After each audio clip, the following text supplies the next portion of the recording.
बीजापुर से बासागुड़ा की यात्रा के दौरान इमली के घने पेड़ों के पीछे मुकेश ने इशारा किया। वहां एक खंडहर था, छत टूट चुकी थी, दीवारें झड़ रही थी। मुकेश ने कहा, यह मेरा घर है। मुकेश की आवाज शांत थी, लेकिन इतिहास का बोझ साफ झलक रहा था। 1993 में मुकेश इसी बासागुड़ा में जन्मे थे। 1995 में उनके पिता की मौत हो गई और मां ने आंगनबाड़ी में काम करना शुरू किया। मुकेश बताते थे कि बचपन में हम बिना किसी डर के खुलेआम जंगलों में घूमते, खेलते, मछलियां पकड़ते, लेकिन धीरे धीरे माहौल खराब होने लगा। 2005 में जब सलवा जुडूम ने बस्तर में आतंक मचाया, तब 8वीं कक्षा में पढ़ने वाले मुकेश ने अपनी आंखों से अपने ही गांव को बर्बाद होते देखा। जिस नदी में मछलियां पकड़ते, वहां जाने की मनाही हो गई और फिर एक दिन नदी के साथ साथ घर से भी नाता टूट गया, क्योंकि दूसरे घरों के साथ ही मुकेश के घर को भी तोड़ दिया गया। साथ ही पत्रकारों को मुकेश बताते थे कि उस वक्त ग्रामीण सलवा जुडूम और नक्सलियों के बीच पिस रहे थे। नक्सलियों से बात करने पर सलवा जुडूम के नेता पीटते और सलवा जुडूम का साथ देने पर नक्सली जान से मार देते। सलवा जुडूम एक गोंडी शब्द है।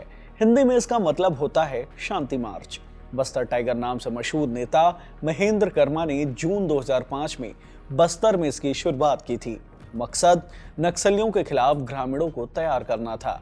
सलवा जुडूम पर ग्रामीणों के साथ मारपीट करने और गांव को उजाड़ने के कई आरोप लगे। 5 जुलाई 2011 को सुप्रीम कोर्ट ने सलवा जुडूम को अवैध घोषित कर दिया। गांव का घर उजड़ने के बाद मुकेश अपने भाई युकेश के साथ सलवा जुडूम कैंप में रहने चले गए, मां से दूर। मुकेश बताते थे कि कैंप में खाना बहुत खराब था, राशन में कीड़े निकलते, मां से सिर्फ चिट्ठियों के जरिए बात होती। 2 साल बाद जब वो मां से मिले तो मां उन्हें आधे घंटे तक गले लगाकर रोती रही। मुकेश के बचपन के दोस्त विजय मोरला बताते हैं कि हम सब मिलकर महुआ इकट्ठा करते और जिंदगी बेहतर बनाने का सपना देखा करते। मुकेश हमेशा कहते थे कि महुआ बीनना उनके लिए खुशी का काम नहीं था, मजबूरी थी ताकि पेट पाला जा सके। साथ ही पत्रकार बताते हैं कि मुकेश अक्सर अपनी मां की बहादुरी की बातें करते थे। मुकेश ने एक किस्सा बताया था, कैसे एक बार मुकेश के भाई युकेश और गांव के दोस्त टिक्कू के पुलिस में भर्ती होने की अफवाह गांव में फैल गई। नक्सलियों ने दोनों को जन अदालत में पेश होने का फरमान सुनाया। युकेश नहीं था तो मां खुद नक्सलियों के सामने खड़ी होकर उसके जान की भीख मांगने लगी थी। टिक्कू को नक्सलियों ने बेतहाशा पीटा था, लेकिन उसकी मां की हिम्मत ने युकेश की जान बचा ली थी। 2011 में मुकेश की मां की कैंसर से मौत हो गई। मां की अंतिम इच्छा थी पति के बगल में उन्हें दफनाया जाए और उनके घर की छत का एक टुकड़ा कब्र के पास रखा जाए। ये मुकेश के समुदाय की एक परंपरा है। मुकेश ने छत के टुकड़े की तलाश में अपने घर के खंडहर में घंटों बिताए। आखिरी में एक टुकड़ा लेकर पहुंचे। साथ ही पत्रकार से बोले, मुझे नहीं पता ये हमारा है या किसी और का, लेकिन मुझे अपनी मां की अंतिम इच्छा पूरी करनी थी। मुकेश ने कैंप में रहकर भी वो चीज हासिल की जो वहां किसी लग्जरी से कम नहीं थी, वो थी शिक्षा। साथ ही पत्रकार विकास तिवारी बताते हैं कि एक बार जिला कलेक्टर ने मुकेश से पूछा, क्या आप कलेक्टर बनने की योजना तो नहीं बना रहे? तब मुकेश ने कहा था, कलेक्टर बनने की दौड़ में पत्रकार बन गया। महुआ बीनते और गराज में काम करते करते मुकेश पत्रकार बने थे। करीब 1 दशक तक उन्होंने स्थानीय रीजनल चैनलों में काम किया। काफी कम सैलरी थी। एक स्टोरी के लिए उन्हें महज 150 से 250 रुपए तक ही मिला करते, लेकिन मुकेश जोखिम लेने से कभी पीछे नहीं हटे। दिल्ली से बीजापुर आने वाले हर पत्रकार का ठिकाना मुकेश का घर होता। वहां के साथी पत्रकार प्यार से मुकेश के घर को चंद्राकर धर्मशाला कहते थे। बारिश में उफनते नाले के बीच रिपोर्टिंग हो, नक्सल अटैक की सटीक जानकारी हो, मारे गए आदिवासियों की सच्चाई हो या फिर बस्तर के स्वास्थ्य, शिक्षा और पोषण का मुद्दा हो, मुकेश ने खुलकर इन मामलों की रिपोर्टिंग की। 2021 में नक्सल अटैक के बाद बंधक बनाए जवान को मुकेश छुड़ा लाए थे। 2 अप्रैल 2021 बीजापुर सुकमा के जंगलों में हमेशा की तरह सीआरपीएफ के जवान सर्चिंग के लिए निकलते हैं, लेकिन उस रात घात लगाए बैठे नक्सलियों ने जवानों पर अटैक कर दिया।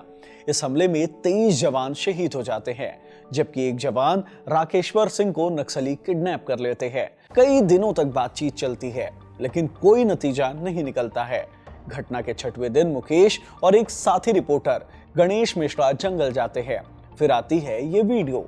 मुकेश बाइक चला रहे होते हैं और किडनैप हुए जवान उसके पीछे बैठे होते हैं। उन लोगों ने जवान को नक्सलियों के चुंगल से आजाद करा लिया था। आज भी मुकेश के एक्स हैंडल पर यह वीडियो पिन किए हुए है और सबसे ऊपर दिखाई देता है। देश भर की मीडिया में इस उपलब्धि की खूब चर्चा हुई, लेकिन कहीं न कहीं मुकेश इस घटना के बाद परेशान थे।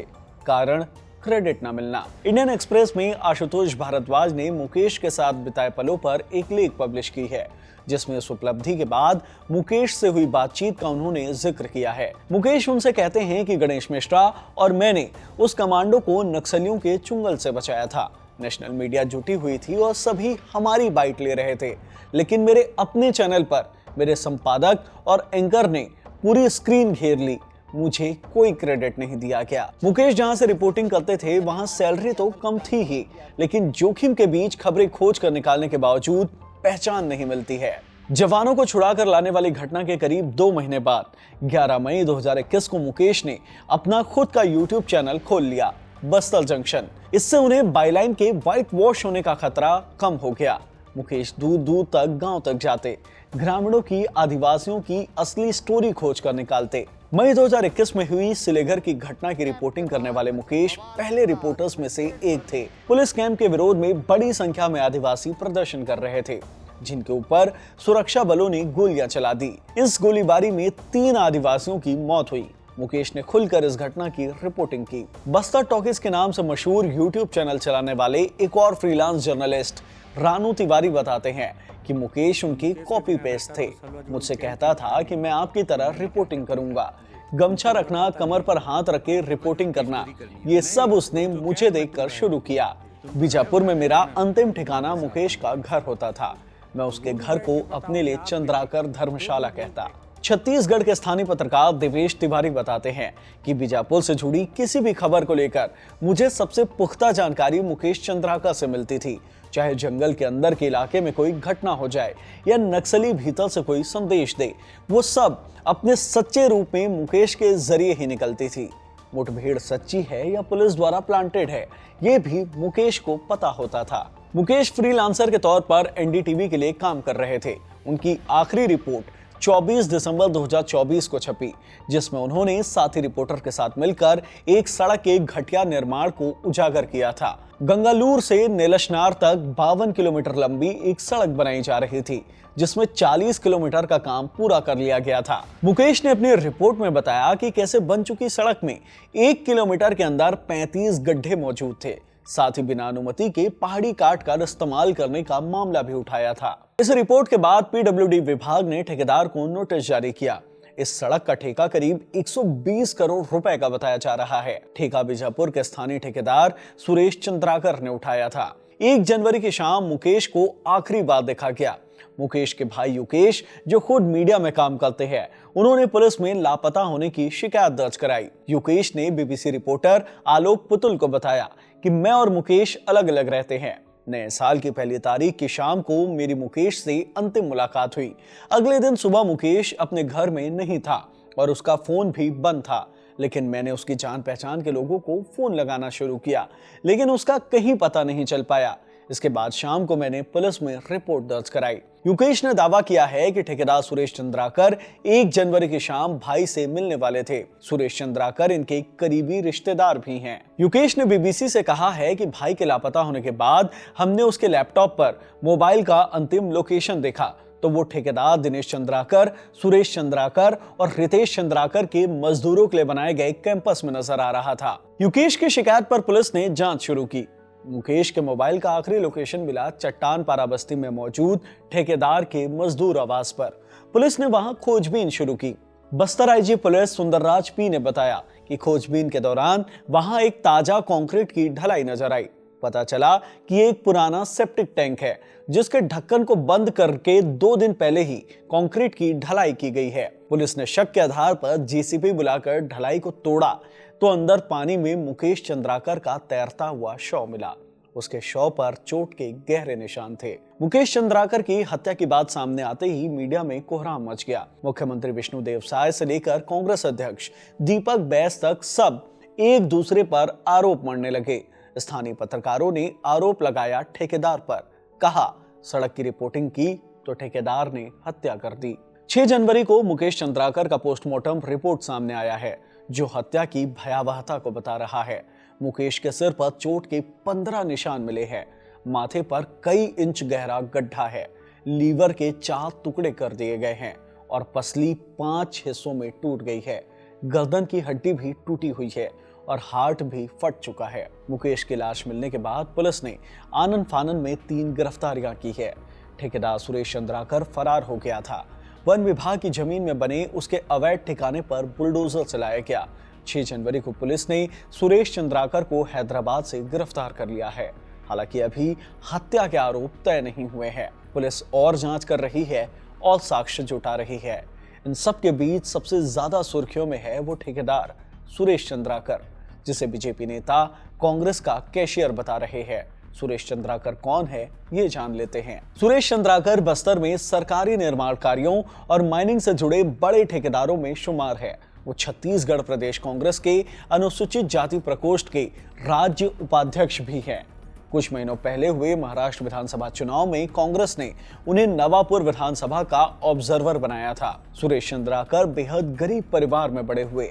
सलवा जुड़ूम के दौरान वो इसमें शामिल हुए और इसके नेता के तौर पर उभरे। यहीं से उसकी छोटी मोटी ठेकेदारी भी शुरू हुई।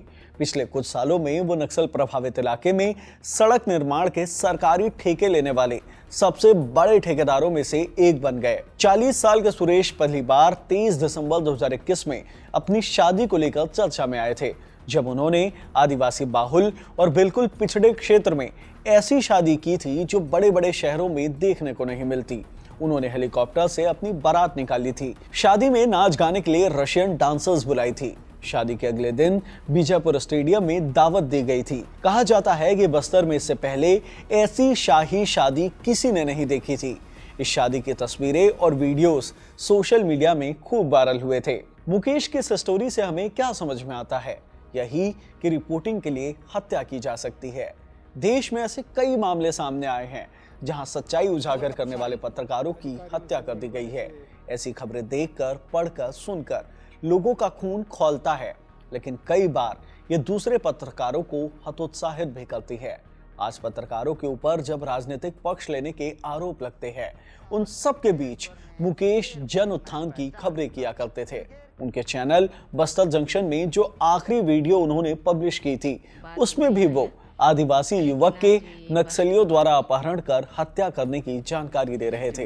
बता रहे थे कि कैसे माओवादियों ने आदिवासियों को मुखबिर करार देकर मार डाला। मुकेश कभी कीचड़ भरी सड़क पर जाते तो कभी लकड़ी के पटरों से बनी ग्रामीणों द्वारा बनाई पुल पर खबर लाते, लेकिन अब वो इस दुनिया में नहीं है। मुकेश के खबर की याद आएगी। मेरा नाम हिमांशु है। हमने ये खबर मुकेश के भाई युकेश, उनके साथी पत्रकार रंजन दास, नीलेश त्रिपाठी, चेतन और विकास तिवारी से मिले इनपुट से तैयार की है। अच्छी लगी हो तो इसे लाइक करें, शेयर करें, साथ ही हमारे चैनल खबरगांव को सब्सक्राइब करें। धन्यवाद।